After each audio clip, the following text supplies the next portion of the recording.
We're less than 9 months out from a very big election, but unfortunately, if you live in the vast majority of US states, your vote is going to have next to no impact at all at the top of the ticket. But what if you moved somewhere it did? So today I'm going to focus on swing states, what they are, why you should move to one, and I'm going to pinpoint cities and neighborhoods in swing states where you can live in a great urban environment for an affordable price. Some of these places I've never mentioned on this channel before. Some of them are places you might even want to stay after the election's over, and we're going to cover them all coming up next. This is CityNerd, weekly content on cities and transportation. Viewer suggested topics always welcome, and this one is viewer suggested, but I'm going to keep it anonymous. Just a quick disclaimer. The whole premise of this video assumes that you are a politically engaged voter who thinks that election outcomes actually matter. But I can totally understand sitting this one out. I mean, the parties and candidates are basically exactly the same. I mean, one wants to run a kleptocracy and pack the Supreme Court with Christian fundamentalists, and the other, I don't know, pass the biggest climate legislation in the nation's history. Who's to say there's any difference between these things?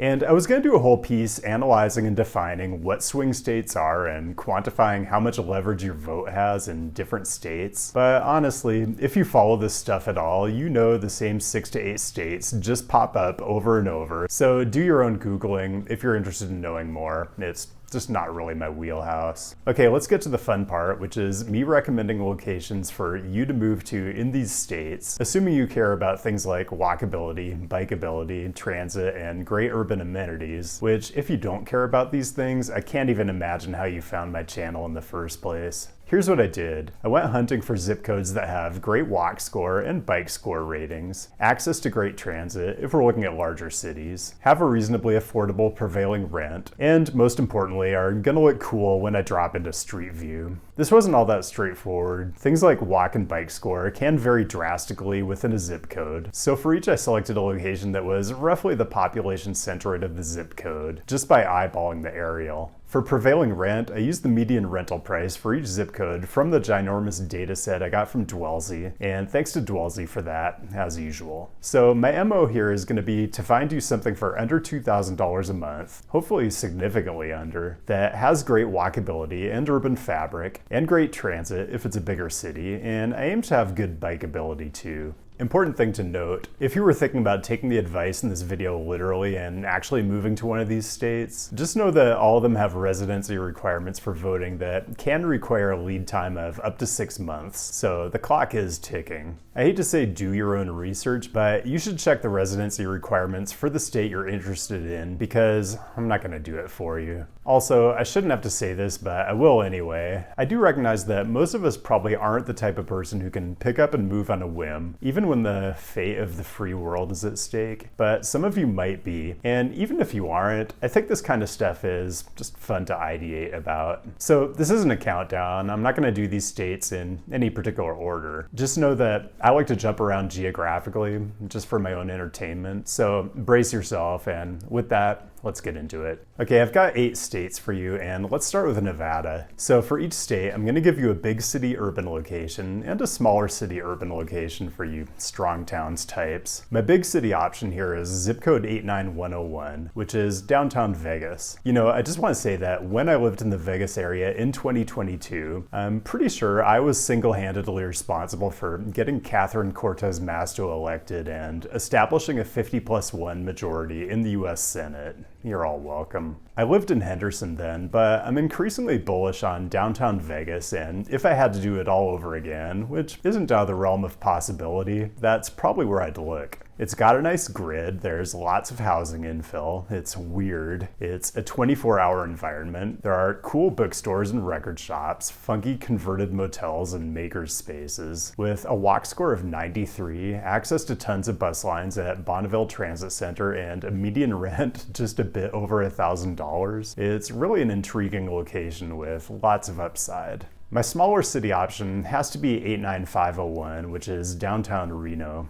Fair warning, the median price is based on only 22 listings in the zip code, so tread carefully. But this part of the city really does have some good bones. Next, let's go to North Carolina, purportedly a swing state. It really hasn't broken through yet, but it is increasingly urban, maybe on that Georgia electoral trajectory. So let's go to the state's biggest city, Charlotte. And I just want to point out that you can literally live uptown, which is their name for downtown. Walk score of 96, you're right on the Lynx Blue Line, which gets you to other great walkable neighborhoods close into the city. Or you can bike the rail trail that runs right along the Blue Line, and median rent uptown is right around $1,800. I stayed in an Airbnb in this zip code in 4th Ward when I visited last year, and I found uptown extremely walkable with tons of amenities, so consider this ground truthed. For smaller cities, Asheville is cool, but the quality of the urban environment varies a lot. And the really nice central part of Asheville is very expensive for this part of the country, so I'm not going to recommend it here. Instead, take a look at the historic downtown in Wilmington. Pretty good walk and bike scores. The downtown is extremely charming. You're close to the beaches on the Carolina coast, and median rent was just $1,400 a month. Let's head to the crucial battleground state of Michigan. I was going to give you a smaller city here like Grand Rapids or maybe like Ypsilanti, but seriously, just go to Detroit. It really is often an urban versus rural divide in these so-called purple states, and we need the cities to really fill in and add density, and Detroit might be the poster child for this. There are several really good zip codes here, and I'm just going to highlight 48226, which is downtown. There is a lot of parking crater action in downtown Detroit, but there's still a lot of great intact urban fabric to build on too. In some ways, some of the best in the country. 99 walk score, and there's also the People Mover, which deep in your heart, you know is cool. And instead of a smaller city, I'll just give you 48201 Midtown as well. Also located on the Q Line light rail. Slightly lower walk score than downtown, but also less expensive. And I use the word expensive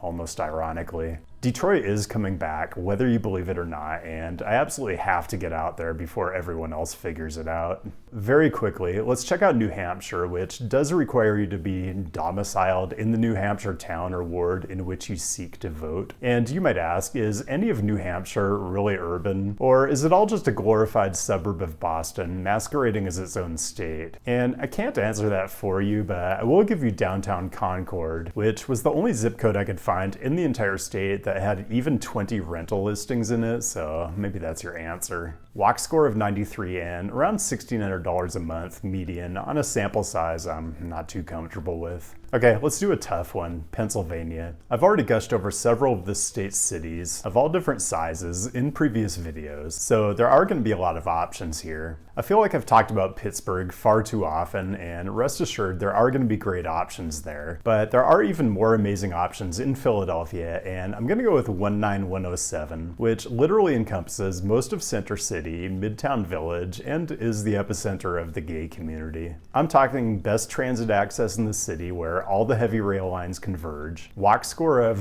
100, amazing urban fabric, and median rent of $1,550. It just seems insane. And if that's not enough, I literally found 6 different zip codes in Philly that are traversed by heavy rail lines, have walk scores over 90, and median rents under $2,000, so this is just scratching the surface. For my smaller city pick, it's almost impossible because so many Pennsylvania cities have great urban qualities that mostly survived the onset of car madness in the middle of the last century. I've talked about State College in other videos, but 16801 is an amazing value for the price. But I'm going to go with Lancaster's 17603, which is the western half of the city and the western half of downtown, but it includes all the important stuff. The train station, the baseball stadium, home of the Barnstormers, current title holders in the Independent Atlantic League, and best of all, Lancaster's Central Market, which has to be the coolest small city public market in the country. I can't get out of Pennsylvania that easy though. I have to give you 17401, which is the central part of York, a city never mentioned in the history of this channel. Some of you have to be absolutely exhausted hearing me use the term urban fabric, but look at it. Let's go to Georgia. Our big city option here is Atlanta, obviously. There are actually a lot of great zip codes to choose from here, but for my money, the best mix of transit access, walk and bikeability, and affordability is 30312. Pretty diverse in terms of urban contexts. There's a lot of freeway, but when you get away from the carcinogen influence area, you get the Martin Luther King Jr. National Historical Park, you get Edgewood Avenue, and you get a good piece of the Beltline Trail. I'm not saying all those locations are going to be in the $1,600 range, but that already feels like a super low median for this location. I didn't find a legit small city in Georgia that I could recommend. Savannah is super cool, but I can't, in good faith, pitch you $2,300 a month to live in any city that size, no matter how charming. So I'm going to the Atlanta suburbs, which feel like they take up half the state sometimes. Keep in mind, some of these quote-unquote suburbs are towns in their own right that were just swallowed whole by the freeway tentacles of the Atlanta metro area. So this is Marietta, which has an extremely charming downtown. Just try not to look too close at any part of Marietta that's too far outside that. Okay, in a minute I'm going to get to two more states that have some very interesting urban locations you can move to if you want to more effectively influence the outcome of the 2024 election. But first, a brief reminder to click on all the usual things if you want to help propagate my nonsense to viewers who are lucky enough not to have seen it yet. Connect on all the usual websites and consider supporting directly by becoming a patron. Now remember, I'm not trying to tell you how you should vote once you relocate to one of these 8 states. I suspect most people who watch this channel do in fact vote and have similar political leanings, but nothing's stopping you from going the opposite way. Like, if you think our government is just spending too much on trains, or if you think being able to take care of the vast majority of your daily wants and needs within a 15-minute walking radius is a globalist plot to make you less free, or if, say, the sight of pronouns in someone's bio fills you with more rage than like the stripping away of literal civil rights. But if you vote like that, you're probably not looking for an urban location, and you're probably not even watching this channel. I could be wrong. Let's go to Arizona. Phoenix is the obvious big city choice here, and I did look at Tucson as well, but really the best, most identifiably urban, multimodal environment is in Tempe, Phoenix's close-in suburb to the south. Zip code 85281 has both the region's Valley Metro light rail line and the Tempe streetcar. Walk score is 82, and the bike score is 100, if you can believe it. Very reasonable median rental price with lots of new units going in. And yes, cul-de-sac is in this zip code as well, and I'm sure I'll cover that development extensively whenever I get around to doing a Valley of the Sun city visit. The search for a smaller city in Arizona was a bit challenging. I like Flagstaff a lot, but the central part of the city is surprisingly pricey, and I'd go with something super charming like Bisbee, but there were only 7 active listings in the data, so it's just too small for me to wholeheartedly recommend. So I'm going with 86301, which is the northern half of Prescott. Not amazing walker bike scores, but pretty charming, and whether the median rent is justifiable is a personal judgment call I'll leave to you. Hey, I'm trying to give you variety here. This channel runs on the assumption that we all share a certain subset of values, but there's a lot of flexibility around that as far as community size, weather preferences, regions, aesthetics. For me personally, I'd live in any of these places for at least a year. No guarantee after that.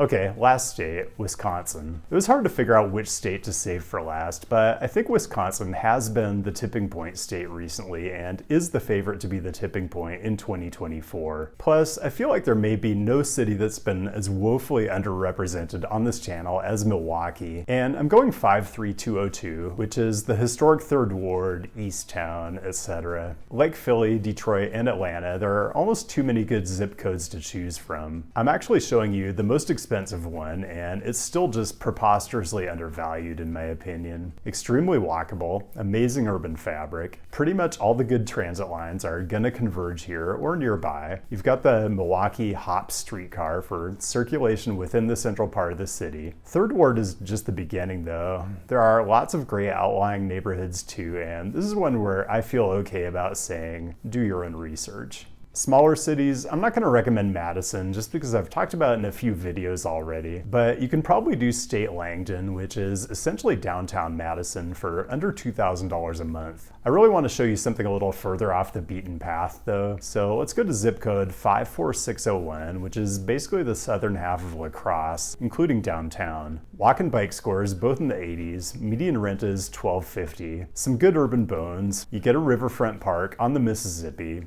battleships. Honestly, what more do you need? And that's all I got. Thanks for joining, and thanks to the patrons for your continued direct support, which gives me the freedom to just say what I want to say every week. I mean, maybe I'm not growing the urbanist tent by suggesting that running a kleptocracy and packing the Supreme Court with Christian fundamentalists is bad, but maybe I don't want to be in a tent with those people. I don't know. I'm not politically savvy that way. Anyway, keep the great topic suggestions coming. I'll be back with a new episode next week, and I'll see you then.